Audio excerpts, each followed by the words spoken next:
नमस्कार। मैं आचार्य वीना चड्ढा आप सबको मेरा प्रणाम, सलाम, आदाब, सत श्री अकाल, नमस्ते। आजकल हम लोग लॉ ऑफ कर्मा पढ़ रहे हैं। लॉ ऑफ कर्मा को अगर अच्छे से समझना है तो हमें जीवन की बैलेंस शीट को पहले समझना होगा। अब आप कहेंगे मैं हर एग्जाम्पल में बैलेंस शीट ले आती हूँ, बैंकर हूँ ना, इसलिए बैंक को बैलेंस शीट को बहुत जल्दी कनेक्ट कर पाती हूँ और अच्छे से समझा पाती हूँ।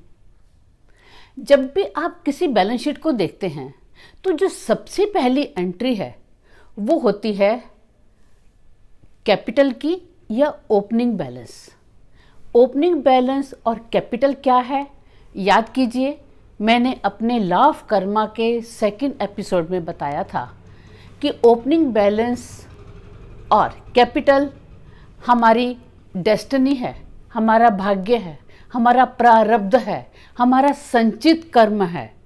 जो हमने पिछले जन्म में किया था उसमें से, उस डिब्बे में से जो बचा था, जो बच गया था, उसी में से थोड़ा सा इस जन्म में हमारे पास आ गया।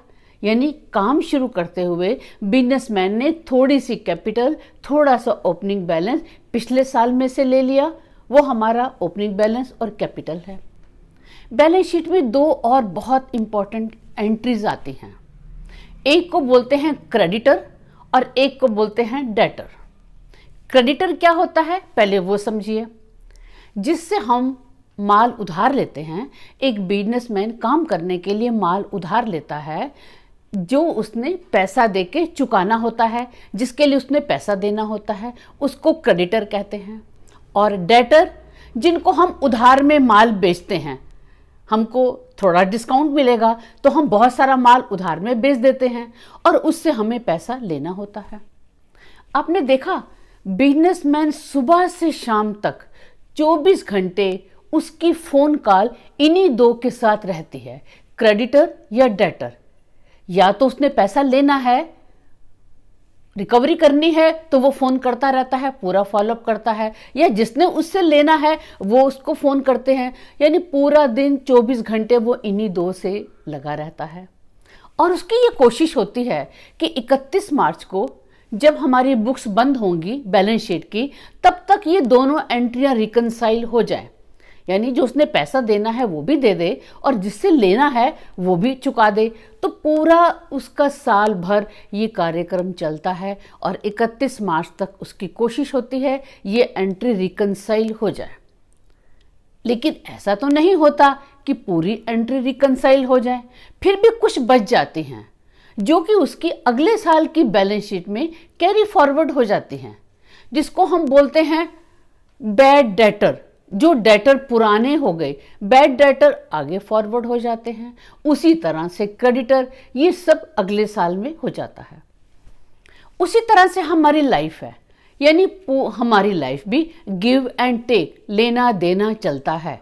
और जो लेना देना हमारा चलता है वो एंट्री हम रिकनसाइल करते हैं, और जो हमारा लेना देना बच जाता है उस लेने देने की एंट्री को रिकनसाइल करके हम अगले जन्म में आते हैं।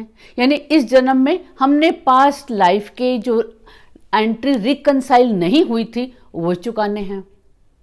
मुझे मालूम है अभी भी आप में से बहुत से ऐसे होंगे जो कहेंगे हम तो दूसरे जन्म को नहीं मानते, ना तो पास्ट जन्म को मानते हैं ना अगले जन्म को मानते हैं। ये पास्ट जन्म और अगले जन्म के बारे में जो डिबेट है वो मैं किसी दिन और बताऊंगी। लेकिन इतना तो आपने मान लिया ना कि हमारी 90% से ज़्यादा एंट्री बिजनेसमैन इसी जीवन में करता है।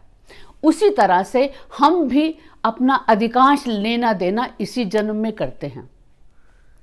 मैंने किसी को कुछ दिया, कहीं मैंने देखा सड़क पर कोई एक्सीडेंट हो गया और मैंने तुरंत उसको उठाकर हॉस्पिटल पहुंचा दिया, उसकी हेल्प कर दी। किसी की गाड़ी पंचर हो गई, मैंने उसको हेल्प कर दी। और ना जाने कितने सालों के बाद मेरे साथ भी ऐसा ही कुछ हुआ और मुझे किसी ने हेल्प कर दी और मैं हैरान हो गई कि मैं किसी को जानती नहीं, इसने मेरी कैसे हेल्प कर दी। और बहुत बार देखा है ना, हम अपनी लाइफ में कहते हैं ये दुनिया तो गोल है, जिंदगी तो गोल है, जो भी हम करते हैं हमको दोबारा से वापस मिल जाता है, उसका रूप बदल जाता है। बहुत बार हम उसको कनेक्ट कर पाते हैं और समझ पाते हैं कि जो हमने दिया था वो हमको मिल रहा है, या जो हमने लिया था वो हम दे रहे हैं। बहुत बार तो हम समझ पाते हैं और कनेक्ट कर लेते हैं, और बहुत बार तो ना तो हम समझ पाते हैं, ना ही लिंक बना पाते हैं, ना ही कनेक्ट कर पाते हैं। ऐसी बहुत से इंसिडेंट हैं जो मेरी अपनी लाइफ में हुए और जिनको मैं लिंक कर पाती हूँ कि मैंने किससे लिया था और अब मुझे देना पड़ रहा है, या मुझे किसी ने दिया था अब मैं उनको वापस दे रही हूँ। ऐसा ही आपके जीवन में भी होगा और आप भी उसको बहुत बार महसूस करते होंगे। मैं आज आपको अपना एग्जाम्पल नहीं बता रही, मैं आपको एक लाइव एग्जाम्पल बता रही हूँ। अगर आपने उस एग्जाम्पल को अच्छे से समझा तो आप समझ जाएंगे लॉ ऑफ कर्मा क्या है। आपने जावेद अख्तर का नाम सुना है, बहुत मशहूर हस्ती, अच्छे गीतकार हैं, अच्छे गाने लिखते हैं। वो अपने इंटरव्यू में एक बार बता रहे थे, वो बता रहे थे कि जब वो गर्दिश में थे, जब उनके दिन गर्दिश में थे और वो फाका चल रहा था, तो वो एक बार साहिल लुधियानवी के पास गए, जो कि मशहूर गीतकार और अच्छे इंसान थे। उनसे उन्होंने काम मांगा और कहा बहुत फाका चल रहा है, कुछ काम दें तो आगे कुछ गुजर बसर हो। साहिल लुधियानवी के बारे में मशहूर था कि उनके पास कोई भी किसी हेल्प के लिए जाता था तो वो किसी को निराश नहीं करते थे, सबकी हेल्प करते थे। लेकिन हेल्प करने के साथ साथ उनकी ये एक खासियत भी थी कि उनकी ये कोशिश होती थी कि वो इस तरह से हेल्प करें कि हेल्प लेने वाला की आंखें उनके आगे ना झुके, उसको शर्म ना हो। यानी वो जतलाना नहीं चाहते थे, बिल्कुल रहीम जी की तरह। जैसे रहीम जी दान करते थे तो वो यही कहते थे मैं नहीं दे रहा, और वो आंख बंद करके दान करते थे। तो साहिल लुधियानवी जी ने अख्तर जी को बोला, सामने टेबल पे कुछ पड़ा है, आप उठा लीजिए। जावेद अख्तर टेबल पर गए, वहाँ 200 रुपये पड़े थे, उन्होंने 200 रुपये ले लिए। यानी उन्होंने अपने हाथ से उनको 200 रुपये नहीं दिए। बाद में जावेद अख्तर जी ने बताया इंटरव्यू में कि ऐसा बहुत बार बाद में हुआ। जावेद अख्तर बाद में एक अच्छी हस्ती बन गए थे, अच्छा नाम हो गया था। उन्होंने बार बार ये कहा साहिल लुधियानवी जी को, मैंने आपके 200 रुपये देने हैं लेकिन मैं दूंगा नहीं। और साहिल लुधियानवी जी हर बार ये कहते रहे, उसको हंस देते थे, वो ये नहीं कहते थे कि मैंने लेने हैं। उसके बाद अख्तर जी बताते हैं कि अक्टूबर 1987 की बात है, साहिल लुधियानवी जी की मृत्यु का समाचार मिलता है कि उनकी डेथ हो गई है। वो बहुत दुखी होकर, जावेद अख्तर दुखी होकर, गमगीन होकर गए जहाँ कि उनको दफनाया जा रहा था, और बहुत देर तक वहीं बैठे रहे। उनकी आंखों में आंसू थे, वो बहुत दुखी थे। और जब सब कुछ हो गया, पूरी सेरेमनी हो गई, तो एक एक करके सभी लोग वहाँ से जाने लगे। वो अकेले ही बैठे थे, फिर गमगीन होकर वहाँ से उठे और धीरे धीरे अपनी गाड़ी की तरफ बड़े बुझे मन से, भारी मन से जा रहे थे कि एक इतनी बड़ी हस्ती जो इतना अच्छे गाने लिखती थी, जिनके हाथों में कलम में इतनी ताकत थी, आज वो उस दुनिया से चली गई है। जब वो जा रहे थे तो अचानक ही उनको मोहम्मद अशफाक का एक आवाज़ सुनाई दी।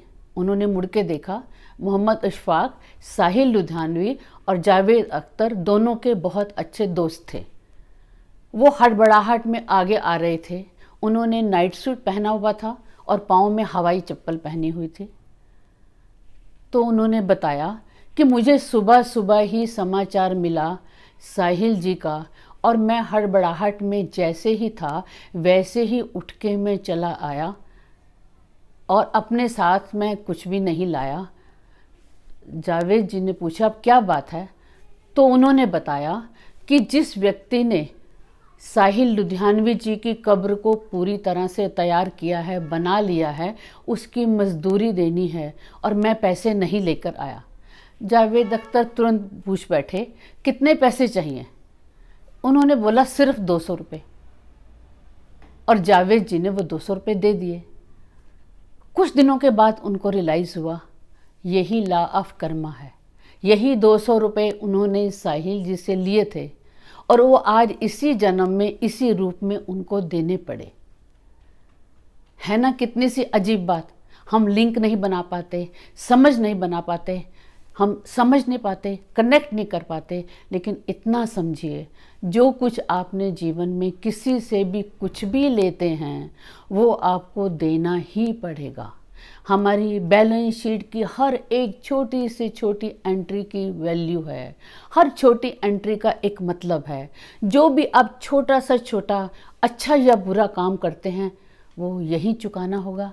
ये सब बताने का सिर्फ यही मतलब है कि अच्छे कर्म करो और कोशिश करो किसी से कुछ ना लेना पड़े, और अगर लेना भी पड़ता है तो उसको पूरे आदर के साथ, इज्जत के साथ, पूरे ग्रेटिट्यूड के साथ उसको वापस करें। यही लॉ ऑफ कर्मा है। अब अगले वीडियो में हम आगे समझेंगे लॉ ऑफ कर्मा को। धन्यवाद।